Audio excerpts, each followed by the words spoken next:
Good morning, everyone. I'm Megyn Kelly. It's Thursday, October 2nd, 2025, and this is your AM update. But we don't need military intervention in Portland. The National Guard begins training in Oregon ahead of an imminent deployment to protect ICE officials and property in Portland, despite opposition from local officials.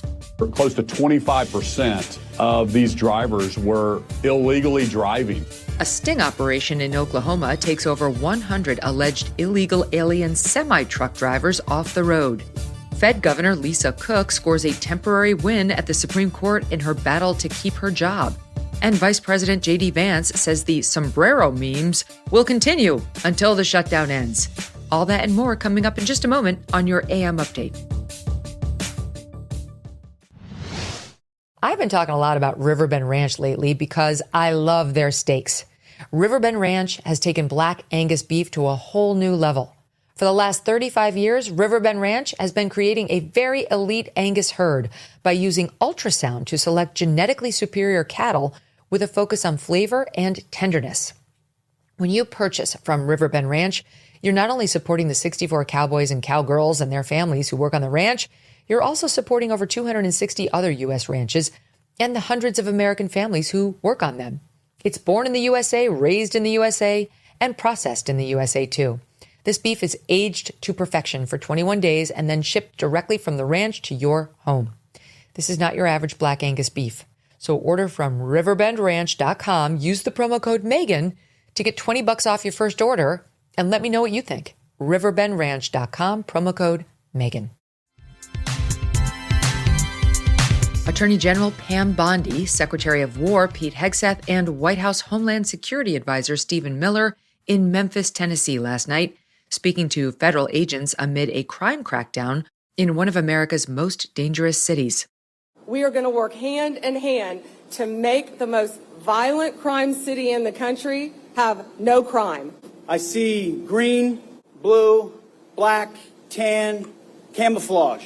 All together, one cause, one city. We are proud to be part of that effort to ensure we're defending the homeland and defending those who defend the homeland. This is a all-of-government unlimited support operation. ATF, DEA, FBI, ICE, Department of War, every resource we have. And they're not going to be sitting behind a desk at a keyboard.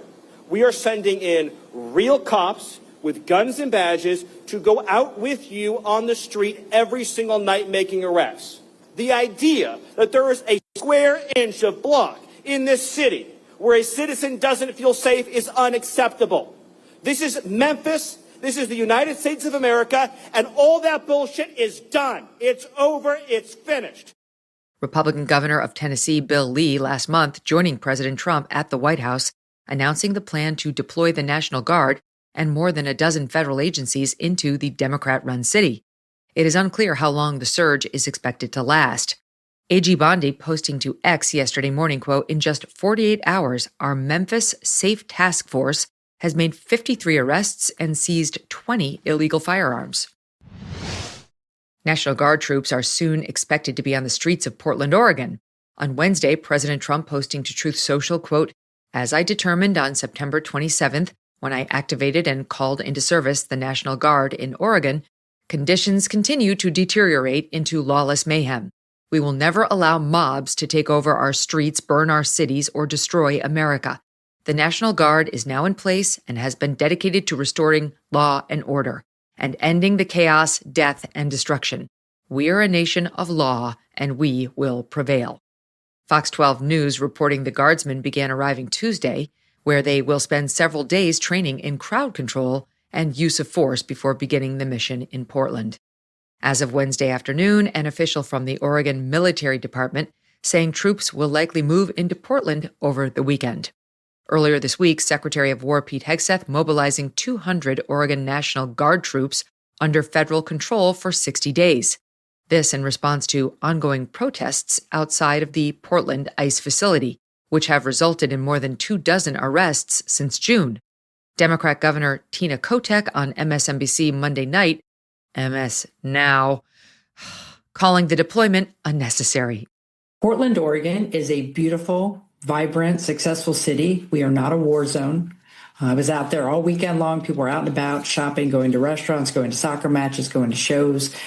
Portland is a beautiful place, and we are not under siege. There's no insurrection here. When the president makes a choice to say, I should have military troops in my state, I push back right away. I continue to not understand what the mission is here, but we don't need military intervention in Portland. Brigadier General Alan Gronwald, who leads the Oregon National Guard, penning a memo to his troops on Monday, quote, "The mission is straightforward. Protect federal facilities and the federal employees working in them." The following night, DHS reporting 6 protesters were arrested outside of the facility. DHS Assistant Secretary Tricia McLaughlin releasing a statement, quote, "They assaulted law enforcement, even putting one member of law enforcement into the hospital, trespassed on federal property, attacked law enforcement by blinding them with strobe lights, and blocked the entrance to the facility." The state of Oregon and city of Portland filing a lawsuit on Sunday to stop the deployment. A hearing on the state's motion for a temporary restraining order, or TRO, is set for Friday. Obama-appointed District Judge Michael Simon is overseeing the case. If the TRO is granted, the deployment will be immediately paused as the case continues through the court system. Oklahoma Highway Patrol teaming up with ICE to run a sting operation at a way station near the Texas border last week. In just 3 days, authorities arresting 130 commercial drivers. Oklahoma's Republican Governor Kevin Stitt on Fox News yesterday raising concerns about the sheer number of illegal aliens obtaining commercial driver's licenses, then operating 80,000-pound trucks across this country. Yeah, when my head of Highway Patrol called me and we were talking about this operation, and to us it's pretty simple. We're just going to enforce the law. And to drive on roads in Oklahoma, you've got to be able to read and understand English, especially the people driving 18-wheelers. So when he told me that he pulled over 520 vehicles at one of our checkpoints as an operation, and over close to 25% of these drivers were illegally driving. They were from China, Russia, Venezuela. It is unbelievable. And these aren't people that are here legally with a legal CDL. They had overstayed their visa. They had illegally obtained this CDL. And they're just violating the intent of the law and the absolute law. I think the American people need to understand this is a problem, and we have to be a law and order state and a law and order country. Authorities say many of the licenses were issued by sanctuary states, including one New York license stating "no name given" for a driver's first and middle name. No name given. The New York Department of Motor Vehicles confirming to the New York Post the license is real. A DMV spokesperson telling the Post, quote, "The commercial driver's license was issued in accordance with all proper procedures, including verification of the individual's identity through federally issued documentation," adding, "It's not uncommon for individuals to have only one name." Well, isn't that comforting? According to Oklahoma Public Safety Commissioner Tim Tipton, many of the licenses were expired or listed under a single name, making identification impossible. This operation comes just over 1 month after 3 people in Florida were killed in an accident involving an illegal immigrant truck driver making an illegal U-turn that suddenly blocked all lanes of traffic on a busy highway. The 28-year-old driver did not speak English and failed to accurately identify 3 of 4 highway traffic signs in an exam. Despite the accused man's lack of English language proficiency, he was granted a commercial driver's license in Washington and then again in California.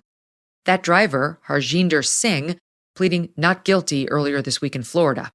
Transportation Secretary Sean Duffy last week announcing an emergency action, drastically restricting eligibility for commercial learner's permits and driver's licenses to non-citizens after a nationwide audit exposed, quote, "a catastrophic pattern of states issuing licenses illegally to foreign drivers."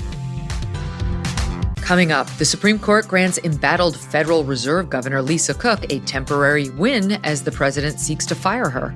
And Vice President JD Vance offers advice to House Speaker Hakeem Jeffries on how to stop the president from mocking him on social media.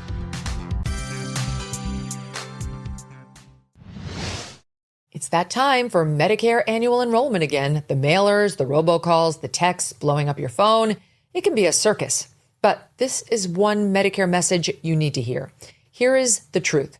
Medicare plans can change every year, And in 2026, premiums are jumping while many benefits are being cut. That means even if you like your current plan, your costs could go up or you could lose coverage for things you depend on. So let me tell you about Chapter. They are the only advisors who compare every plan nationwide to make sure you are on the plan that best fits your needs. On average, they save people $1,100 a year. I get it. Nobody wants to deal with Medicare, but in under 20 minutes, Chapter can review your options. If your plan is already the best for 2026, great, you're done. If not, they will help you switch before rising costs hit your wallet. No gimmicks, no pushy sales, just straight talk from people who know Medicare inside and out. Call Chapter today at 27 Medicare. That's 27 Medicare to talk to a trusted advisor today. The U.S. Supreme Court on Wednesday agreeing to take up President Trump's case to fire Federal Reserve Governor Lisa Cook. The High Court also, in a short unsigned order, allowing Ms. Cook to retain her position pending oral arguments set for January. The decision favoring Cook, at least temporarily, is a bit of a departure for the court, which has routinely sided with President Trump's authority to run the executive branch as he sees fit, permitting the firings of bureaucrats from independent agencies, including the Consumer Product Safety Commission, the National Labor Relations Board, the Federal Trade Commission, and more. However, in May, the Supreme Court describing the Fed as a uniquely structured quasi-private entity with a distinct historical position, setting it apart from other so-called independent executive agencies. The Federal Reserve, responsible for setting interest rates and managing inflation, is part of the executive branch, though it operates independently. Board members are nominated by the president and confirmed by the Senate for 14-year terms. The High Court will need to determine just how independent any executive branch agency, even the Fed, can be. Cook, nominated by Biden and narrowly confirmed to a position expiring in 2038. The president can only fire Fed board members, quote, for cause, but that term is not defined. In August, the nation's top housing finance regulator, Bill Pulte, submitting 2 criminal referrals against Cook, alleging fraud on mortgage loan applications across 3 properties, where Cook is accused of wrongly classifying the purpose of those properties, potentially to secure more favorable financial terms. President Trump then attempted to fire Cook, who in return filed a lawsuit. Cook's team arguing the allegations do not qualify as cause for her termination because the mortgage applications were submitted before she joined the board. Solicitor General John Sauer, writing in a filing, quote, put simply, the president may reasonably determine that interest rates paid by the American people should not be set by a governor who appears to have lied about facts material to the interest rates she secured for herself.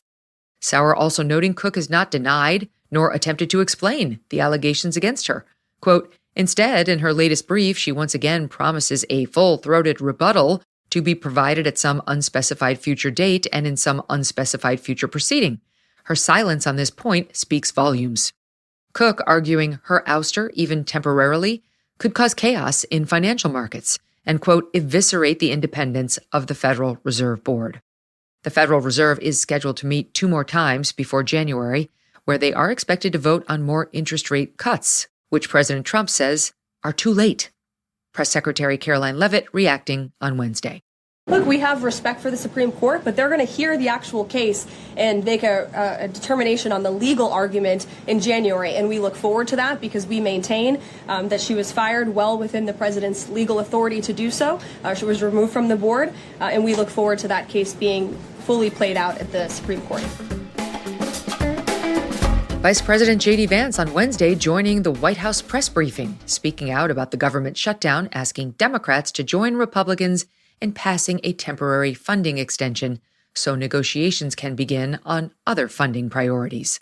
Mr. Vance questioned twice by reporters regarding memes shared by President Trump depicting House Minority Leader Hakeem Jeffries sporting a curly mustache and sombrero as mariachi music plays in the background. The memes meant to emphasize the Democrats' proposal to repeal measures in the Big Beautiful Bill that has already been passed that end taxpayer health benefits for illegal immigrants.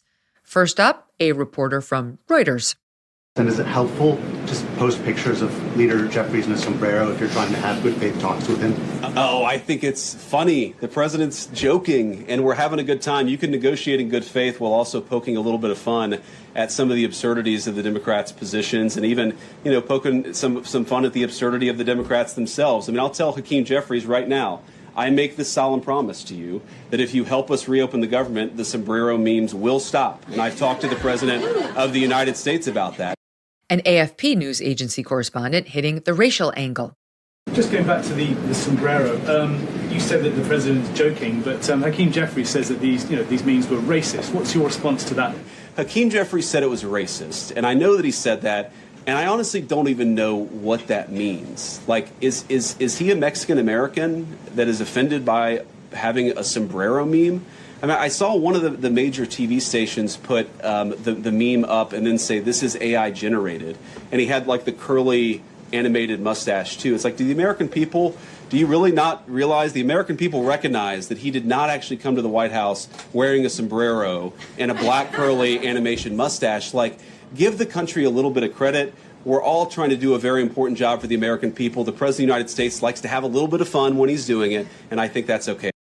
House Minority Leader Hakeem Jeffries responding on X by posting a clip of the vice president with a widely popular right-wing meme of Mr. Vance's distorted face superimposed over his actual face. Mr. Jeffries writing, quote, JD Vance thinks we will surrender to the Republican effort to gut health care because of a sombrero meme. Not happening, bro. You didn't burn me, I burned you, bro. And that'll do it for your AM update. I'm Megyn Kelly. Join me back here for the Megyn Kelly Show, live on SiriusXM Triumph Channel 111 at noon East, on youtube.com/Megyn Kelly, and on all podcast platforms.